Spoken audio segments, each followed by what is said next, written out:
The Benoni is a very, very holy person. First, there are two. Today, God willing, we'll read another 5. Well, 2 plus 5 is 7. But the first proof and the third proof is really, in essence, the same thing. So it becomes, in a sense, 6 proofs that the Benoni is no 50-50 person. He's very holy, never sins. Well, who's telling us this? The Gemara.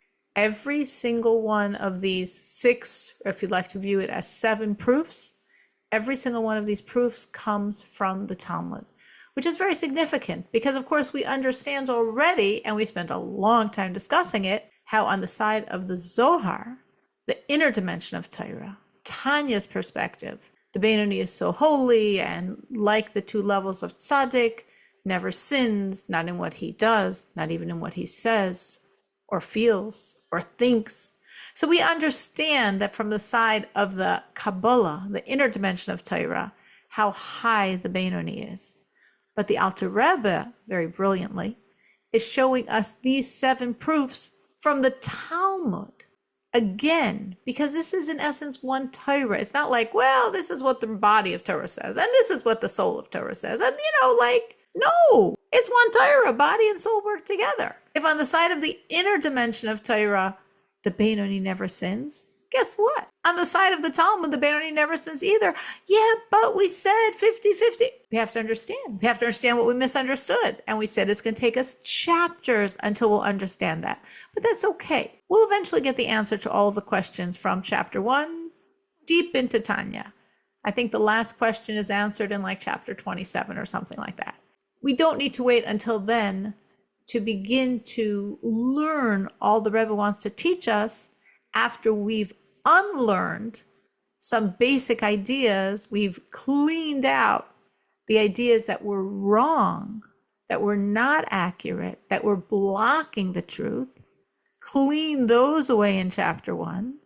And now we're open to absorb the messages the Alter Rebbe is telling us about the tzaddik, the Benoni, the Rasha, about ourselves, about our soul, and about our enormous potential to come so close to God, which is the point of all this.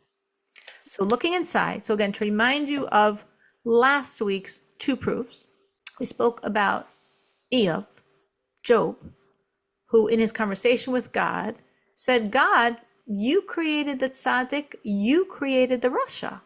And the Talmud says, really? But tzaddik and Rasha are not stated, which we explained meant that God states, determinism, dictates all that will happen in man's life besides how they will serve him, besides if they'll be God-fearing or not, besides, in essence, if they'll be a tzaddik or a Rasha. So how could Eov say, God, you created the tzaddik, you created the Rasha, when God doesn't create? That's actually the only thing we have free choice for.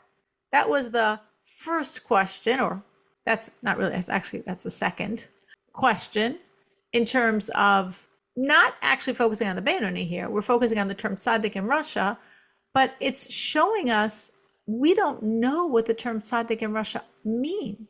Because what we mean by tzaddik, good person or very good person or very godly person, Rasha, evil person, bad person, sinful person, those definitions don't work within what Eov is saying. Because God doesn't create us to be godly or evil, to be good or bad. But what Eov is saying is a true statement. It's recorded in Tanakh. God doesn't disagree. It's true.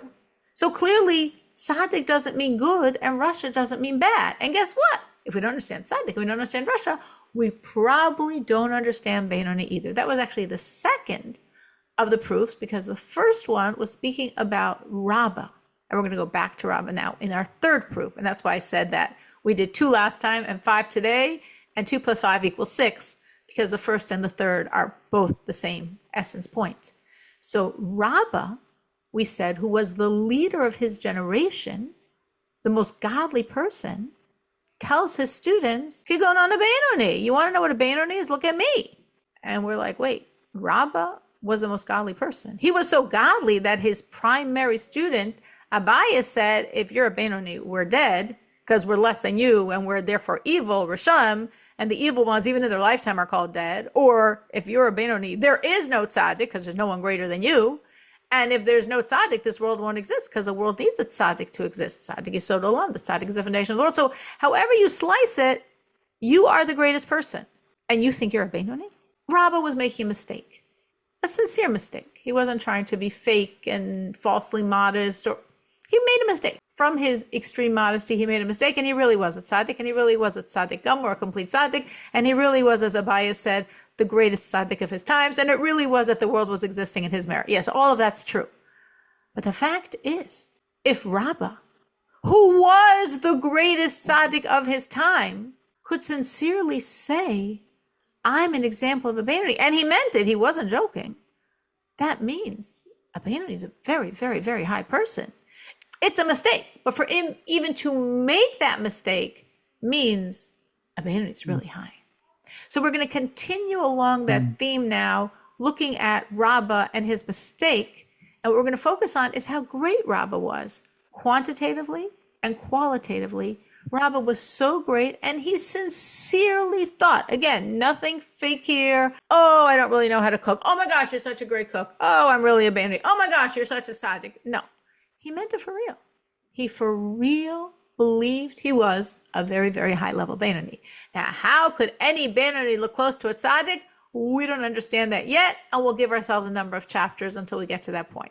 But we will, and we will understand how a Benoni could look so close to a tzaddik, very, very, very highest Benonim, that Rabbah, with a lot of humility, could make that mistake. So looking inside, 11 lines from the bottom. So again, first we spoke about Rabbah, then we spoke about Eov, like proof 1 and 2. And now we're going back to Rabbah, in a sense proof 3, but proof 3 and proof 1 are the same proof. To understand the mehus, the essence, mehus, mahu. What is the essence of the Benoni?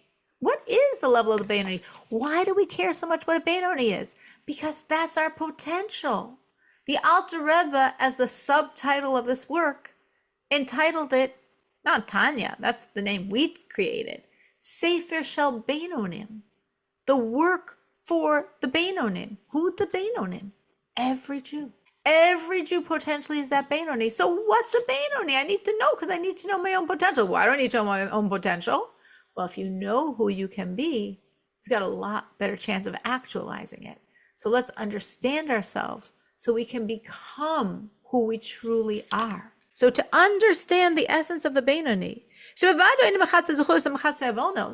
that for sure, this concept, oh, Benoni in the middle, tzaddik, more good than bad, Russia, more bad than good, Benoni, 50-50. Remember that very simplistic rendering of the Talmud, not what the Talmud means, as we'll find out like in chapter 13 or so. Very simplistic misunderstanding of the Talmud. Tzaddik, more good than bad. Russia, more bad than good. Benoni in between, like 50-50. If you have more good, well, you're a tzaddik. If you have more bad, you're a Russia. So if you have a Benoni, you're in between. Doesn't make any sense. Because the same Talmud that says Benonim, zeviz, shoftan, this and this judges, which leads to the misunderstanding of people that a Benoni is 50-50. And I said in chapter 13, we'll decode those words and understand what the Talmud is really saying. And Rabbah thought he was sinning 50% of the time? Like, does that make any sense? Because if that's true, if a Benoni does sin 50% of the time, as there is a Rasha who sins more than 50, or a Tzaddik who sins less than 50, the Benoni is right in the middle. He sins 50% of the time. How could Rabbah make such a catastrophic mistake? How can you make a mistake that has no basis in reality? V'noida, as it's known, his mouth never stopped learning Torah. Quantitatively, he was always, always, always immersed in godliness. Not only was it a quantitative immersion in godliness, it was a qualitative immersion because we're told that the angel of death couldn't touch him, right? Maybe some of you are familiar with what's recorded in the Midrash, how King David wanted to know when he was supposed to pass away on a Shabbos, which day of the week, and he was committed to learning Torah nonstop every Shabbos because then the angel of death can't touch him. So Rabbah's Torah learning was such quantity that he never stopped, and such quality that the angel just couldn't touch him. And he somehow got confused and thinks 50% of the time he's sinning. I don't know when, but somehow he thinks that. Like, that doesn't even make sense. Like, you could be modest, but modesty doesn't mean you think you're doing something you're not doing. So obviously a Benoni doesn't sin 50% of the time, because Rabbah wouldn't have been able to make such a mistake. How could Rabbah, who is literally learning Torah nonstop to such a degree of intensity of learning that the angel of death can't touch him, he surely doesn't think 50% of the time he's sinning. So what was he thinking? Well, a Benoni must be so high, so godly, so close to the tzaddik that, yes, he did make a mistake. Yes, he's not a Benoni. But the line between the Benoni and the tzaddik must be so close for him to make that mistake. And 50% of sins, that's a very big line. So what's a Benoni? That Rabbah sincerely thought he was a Benoni. Now we're giving more proofs. Now we have 4 more. Because remember, we had 1, 2. Now we had 3, which is the same as 1. Then we have 4 more, which is how we had a total of 6 proofs showing us the greatness of the Benoni. Why do I want to know the greatness of the Benoni? Because I want to know the greatness of me. I want to understand who I am. When I truly get how special I am, then that beauty can unfold. That's where we're going toward with this. V'od, additionally. Now again, all of these proofs are from Talmud. If you jumped in the middle, this is a very important point to remember. We are giving a total of 6 proofs, and every single one of them come from the Talmud. Why is that important? I know what the inner dimension of Torah thinks. I know the soul, Zohar, Hasidus, Tanya, but then of course there's Talmud. There's the, grounded, revealed body of Torah. And in that grounded, revealed body of Torah, we also know the greatness of the Benoni. So let's see this in the Talmud. The first of these series of 4 proofs is, according to the Talmud, if you sin once, you are a complete Rasha. Whatever term you want, however you want to translate Rasha, evil. Completely. Rasha Gamor. 1 transgression. That sounds pretty disheartening. So the Rebbe adds in parentheses, now, if you afterwards repent, you can flip to the other side and be the complete tzaddik. But if one sin makes you a Rasha Gamor, complete evil, you can't be sinning 50% of the time and be a Benoni. Again, classical, erroneous thinking, tzaddik, more good than bad, Rasha, more bad than good, Benoni, 50-50, 50% good, 50% bad. According to the Talmud, 1 transgression knocks you all the way to be a Rasha Gamor. So there's no way you could sin 50% of the time and be a Benoni, because a Benoni is greater than a Rasha. The Rasha sinning once and the Benoni sins 50% of the time makes no sense. So obviously, if you could be a Rasha Gamor with 1 sin, if you're a Benoni, which is higher, obviously, than a Rasha Gamor, you can't sin at all. According to who? According to the Talmud. These are the words of the Talmud. Next proof, which is going to be even more intense a proof, because it's going to be even lighter a transgression. Not only that. Okay, it says in one place in the Talmud, 1 transgression makes you a complete Rasha. You know where it says in another place in the Talmud? That if someone only transgresses a light prohibition of the rabbis, Mikre Rasha, he's called a Rasha. Kedeisa, Beperk Beis Yevamos, Beperk Kama Denida. As it says in the 2nd chapter of the Talmud of Yevamos and the 1st chapter of Nida. So the first of these 4 proof, I'm saying 4 because we had the Rabbah concept, we have the Job, the Eov concept, and now we have 4 facts that sort of go in an order of progressively lighter situations, which means progressively more intense proofs. So first we said 1 transgression, complete Rasha. Well, what's lighter than a transgression that makes you a Rasha? A rabbinic transgression, meaning it doesn't have to be biblical. Even a transgression of the rabbis, which from a certain perspective is viewed as lighter than a biblical transgression, even that in 2 places in the Talmud, it says makes you a Rasha. So for sure, you can't be sinning 50% of the time and be a Benoni. What's our 3rd proof along these same lines? What could be lighter than, well, one transgression makes you a Rasha Gamor. Well, one rabbinic transgression makes you a Rasha. What's lighter than that? Well, you're not even transgressing, but you are not preventing someone else from transgressing. What does that mean? I'm not preventing someone else from transgressing. There's a lot of sinners in this world, because it says that even someone who has the ability to protest, who has the ability to try to stop someone from sin and doesn't, Nikra Rasha, the Perek Vav to Shavuos. In the 6th chapter of the Gemara Shavuos, such a person is called a Rasha. So here's a person. Did he sin once biblically? No. All right. Did he sin rabbinically once? No. He didn't sin biblically. He didn't sin rabbinically. And you're still calling him a Rasha? Why? Because he was in a situation where he could have prevented someone else from sin, or he could have tried to prevent someone else from sin, and he didn't. Which parenthetically shows us how significant this concept is. It's a very, very, very significant issue, and sometimes it gets very sticky, very delicate, very difficult. I had actually a situation today. It was really emotionally and intense for me. I'm not going to give all the window dressing, but it's not exactly the same, but it was pretty intense. I teach on Tuesdays on the CMC, and it was my Jewish birthday like a week ago. My secular birthday is tomorrow, and someone in the class wanted to do something so nice for me, wanted to make me a birthday party. That's so sweet. And she went to Jewel to get a kosher cake, and she bought a knife that it should be kosher, and she got new paper plates and new cutlery, everything.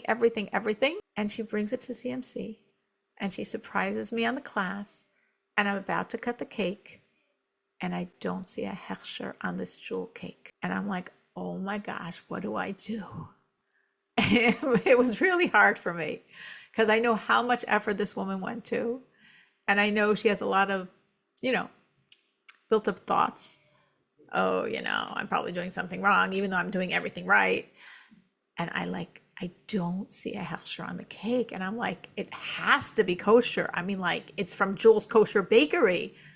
But how can I give cake to people if there's no hechsher on it? What if it's not kosher?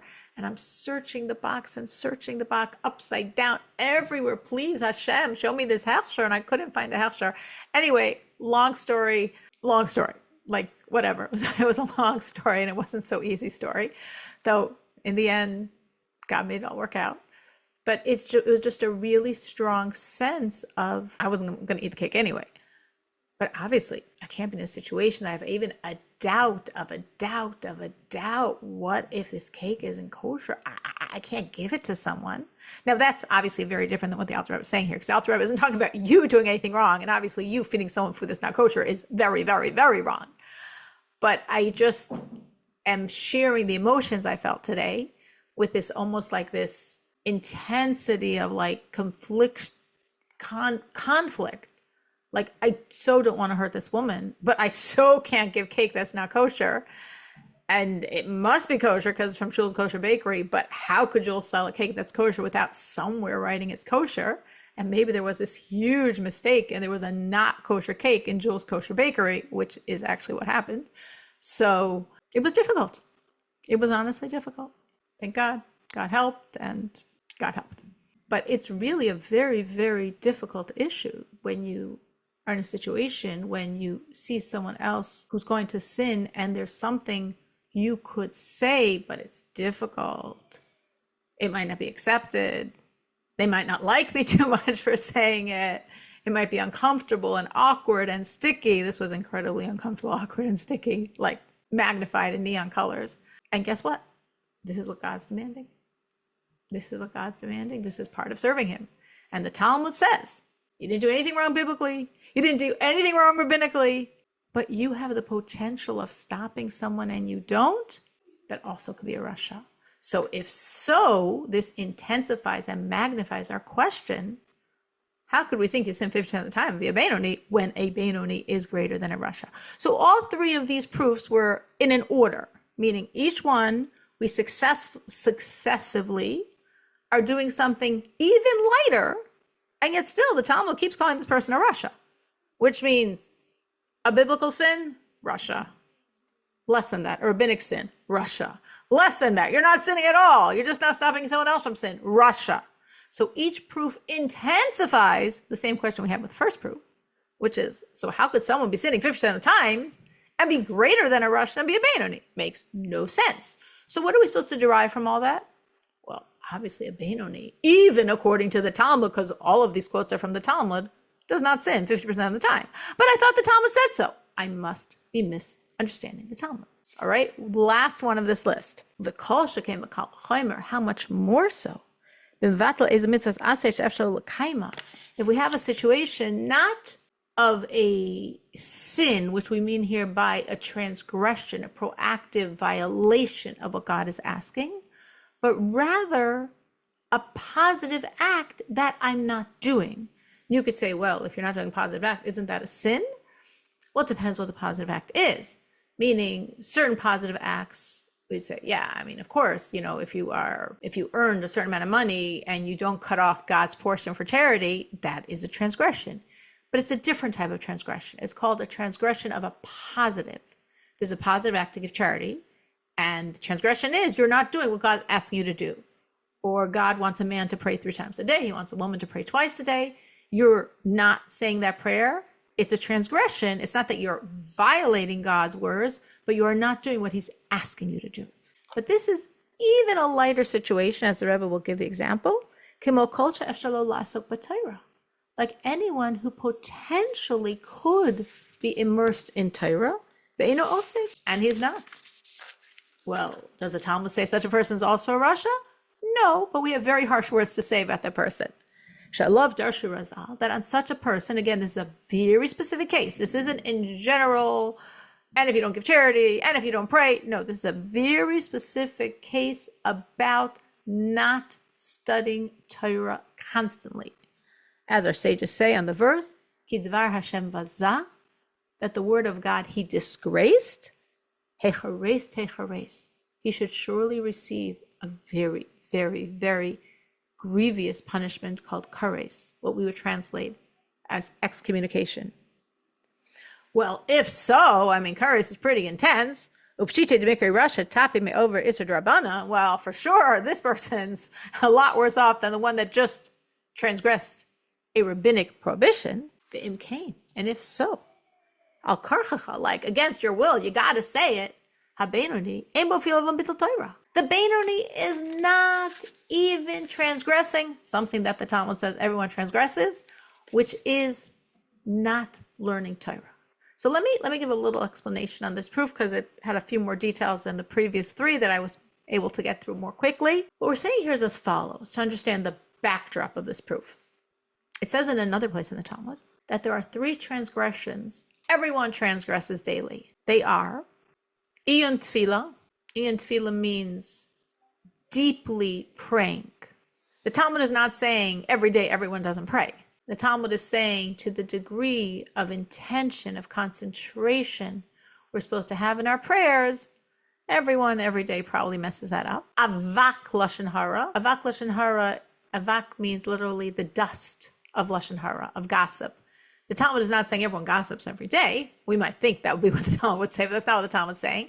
But the Talmud is saying it's so hard to be so careful because one could transgress and say something that you don't mean as gossip and you don't view as gossip, but it could lead to gossip. For example, if you would say to someone, it's the beginning of the year, and you say, oh, I'm so happy my child got this teacher for the year, such a wonderful teacher. I'm so excited. My son's so excited to have such a great year.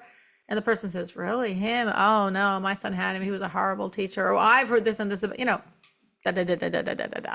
You didn't mean anything bad. You were sincerely happy and sharing positive thoughts. But because your words triggered someone else to say something wrong, that's called the dust of lashon hara, the dust of gossip, because your words triggered gossip, which means we have to think a lot when we talk, hard because we talk a lot. We really have to think, even when we're saying positive, good things that we mean about someone else, am I saying them to a person that is appropriate to say these words to?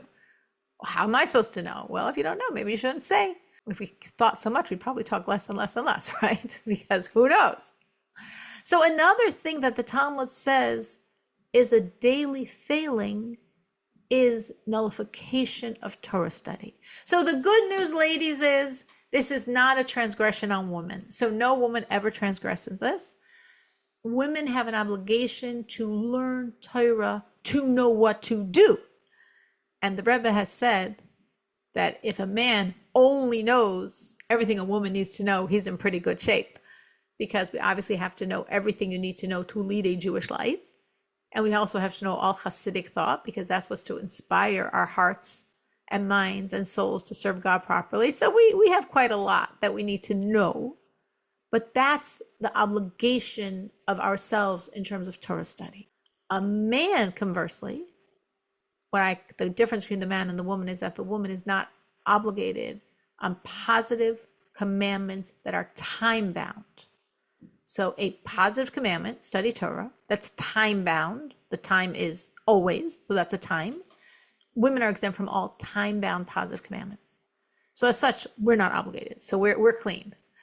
But for a man, there's a constant obligation to study Torah. So you can imagine, constant is constant. It's very difficult to live up to that. Now, obviously, if there's something else you're doing that God allows you to do, like pray or work for a living or eat, you're exempt during those times. But if you're not doing something else that exempts you, you have a constant obligation to study Torah. So the Talmud says, well, inevitably, men are going to mess up on this because constant is constant, which means it's really hard to live up to that. Now, the Talmud here is saying, and how bad is it if you neglect the Torah? Pretty bad. Why do they think it's so bad? Because there's a verse that says, Ki devar Hashem baza hechares techares.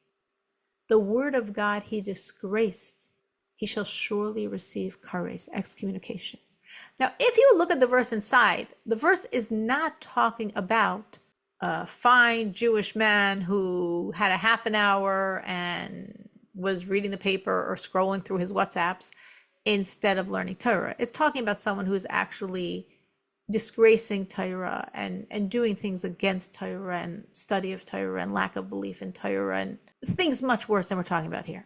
But the rabbis say on a certain level, these words, very strong words, besides what they overtly mean, someone who truly is disgracing Torah by his relationship with Torah, it also, on a certain level, is a reference to someone who is doing what we call bittul Torah, who has the time to learn and is choosing not to learn.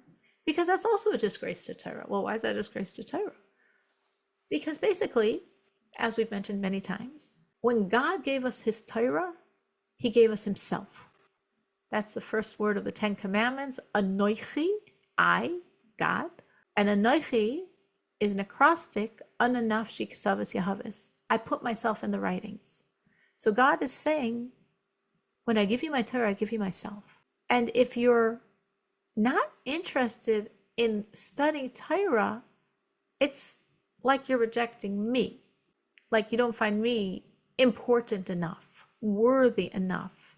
You're not interested enough. It's like God's giving us himself and we're like, God, that's so cool. Thank you so much. I just don't have time now. I'm really stressed. I'm really busy. Maybe tomorrow. So that is considered Ki Dvar Hashem Bazah. On a certain level, you're disgracing Torah by saying God wants you to study her now. You're not exempt because it's something else you're doing that God's allowing you to do. And you're choosing not to. So on a certain level, that's a disgrace to Torah. It's a rejection of Torah. Any person, which again only means a man, who could learn Torah and does not, on some level is transgressing these words. And these words are really intense. Hechares techares, that's like intense words. So obviously the Rebbe says, like just simple deduction, simple reason, transgressing a rabbinical prohibition, like muksa, for example, is a lot lighter then hechares, techares. So if for that we said Russia, how much more so for this would a person be considered a Russia? Which means, the Alter Rebbe derives from all this, that the Benoni can't even violate this transgression that the Talmud says everyone violates, of always, always, always learning Torah and never slacking from that. So look what we proved from the Talmud. Rabbah thought he was a Benoni. No way he thinks he's sinning 50% of the time. Eov said, you created the tzaddik, you created the Russia. Well, God doesn't create good and bad, so tzaddik and Russia obviously don't mean good and bad, so Benoni obviously doesn't mean middle. One transgression, seemingly biblical, absolute Russia. Even a rabbinic transgression, Russia. Even you don't prevent someone else from transgressing, Russia. And you are not even violating this constant commandment that everyone ends up violating one way or another, the constant need to study Torah. Even that he's not violating. Can you imagine how great the Benoni is? Now we understand why Rabbah thought he was a Benoni. And now our previous definition of Benoni got thrown somewhere in the garbage can, which of course is the Alter Rebbe's point. So the Alter Rebbe concludes all of this by saying, Umishum hachi, and therefore, tar Rabbah ba'atzmo lomar shehu Benoni. Rabbah erred about himself and said he's a Benoni, right? Because Rabbah said, I'm a Benoni. And we're like, he's the greatest tzaddik of his generation. And he thought he was a Benoni. How high is the Benoni?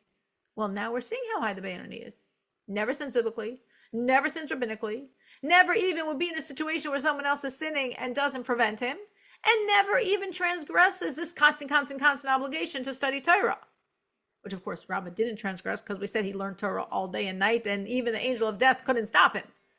So, how great is the Benoni? Wow. Now I understand why Rabbah thought he was a Benoni, and now I'm totally confused. What did the Talmud mean by saying Benoni? This and this charges. No clue. We're putting that on the side till chapter 13. I'm not going to answer it now. We don't need to answer it now. All we need to now do is be open that the Benoni, meaning ourselves, is that high. We have such potential. God can be shining through each one of us to this degree. So we are, if you're looking inside, up to a side note. Nowadays in books, they put the notes at the end of the chapter. Whoever looks at the end of the chapter, or the end of the book. Who looks at the end of the book? Used to be they put them on the bottom of the page. Then you have more of a chance of looking. The Alter Rebbe, you put them on the side of the page. So we have a Haggah, a side note. Now a Haggah throughout Tanya is generally coming to answer a question a skeptic might have. Sometimes it's not a skeptic's question. It's more giving deeper, Kabbalistic seemingly insight into what the Rebbe is saying, like fleshing out the concepts with Kabbalah. Now, why would the Alter Rebbe, who's writing Hasidus, flesh out the concepts with Kabbalah? Well, in each situation, we have to explain why. But most of the time, these side notes are answering a question someone can have, maybe a sincere person or maybe a skeptical person who's trying to, Alter Rebbe, I don't think what you're saying is correct. And most of the time, that sincere or insincere skeptic has a smattering of knowledge of Kabbalah. Have you ever heard the expression, a little knowledge is a dangerous thing? So enough knowledge to question and not enough knowledge to understand the answers. So that's exactly what's happening in this side note. Now, in this side note, we're actually going back, after we went through this whole thing, to how we originally defined the tzaddik viralo according to the Zohar. Now, why in the world are we now going back to how we originally defined the tzaddik viralo according to the Zohar? Well, basically, the Alter Rebbe did a great job. We have no clue what these terms tzaddik, Benoni, and Russia mean on the side of Talmud. And we understand the Benoni means something very, very high.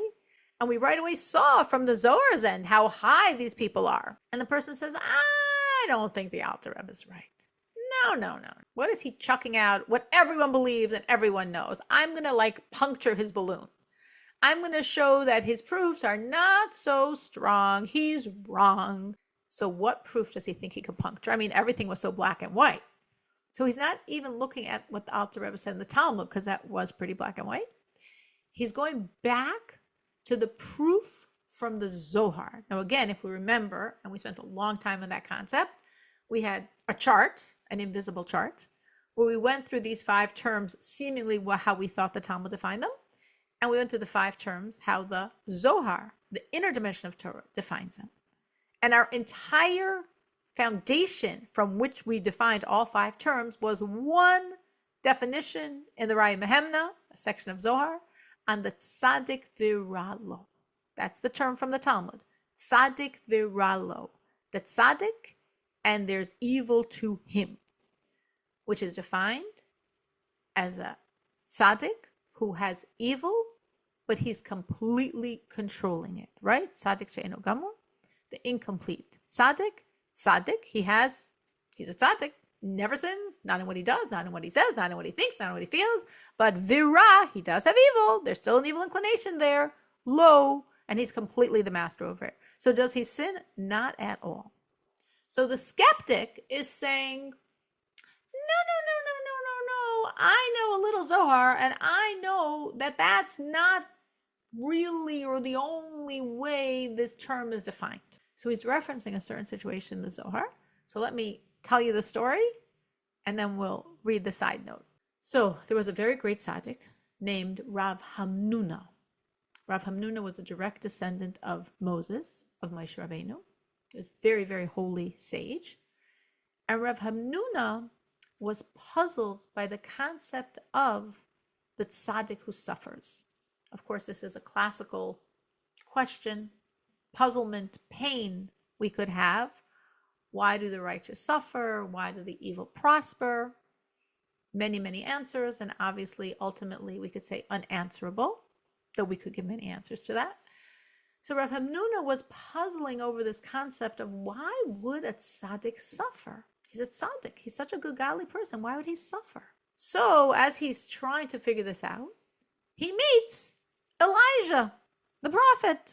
Now, this is years after Elijah was no longer in this world, but Rav Hamnuna was very, very great. So he merited to see Elijah, Eliyahu Hanavi. And he said to him, I'm putting it in my words, not in the words of the Zohar, to make this very clear. I know the real definition of tzaddik viralo is that he's a tzaddik and he has evil, but it's totally, he's the master over it. But is it possible that another definition of this is he's a tzaddik, but he also has some transgressions? And because he has transgressions, even though in general we're calling him a tzaddik, that's why he's suffering, because I'm trying to understand why a tzaddik would suffer. So is it possible that that's another alternative understanding of tzaddik viralo? He's a tzaddik, but viralo, he does have some transgressions, and because of those transgressions, he's suffering, which is why we sometimes see the righteous suffering. And Elijah said, no, that's not what it means. Tzaddik viralo means he's a tzaddik, there's evil inside of him, and he's totally the master over it. Well, didn't Rav Hamnuna know that was the definition? I mean, as I'm saying, he's such a great sage that he merits to see Elijah. He doesn't know what we know. So the answer is, of course, he knew this was the definition of tzaddik viralo. But he knew there's a concept called shivim panim la Torah. Torah can be understood in 70 different ways. Like the metaphor is given, if you could think of a beam of light going through a prism, and the light refracts, and then the light breaks into all these different beautiful colors. But they all come from that original beam of light. So too in Torah, we have myriads of explanations that are all originating in that same pure beam of light of Torah. So Rav Hamnuna was like, I know that's the real, so to speak, essence definition, but shivim panim la Torah, there are, so to speak, 69 other ways of understanding this. So is this one of those 69? And Elijah said, no, it's not. That's not how we understand it. So the skeptic, or person that knows a little Zohar, just not enough to understand it completely, he is reading this section, this dialogue between Rav Hamnuna and Elijah, and he's misunderstanding it. He's thinking Rav Hamnuna is saying this is a definition, instead of Rav Hamnuna saying to Elijah, is this a possible alternative additional explanation? And Elijah says, no, it's not. So let's read that inside. So we're in the side note.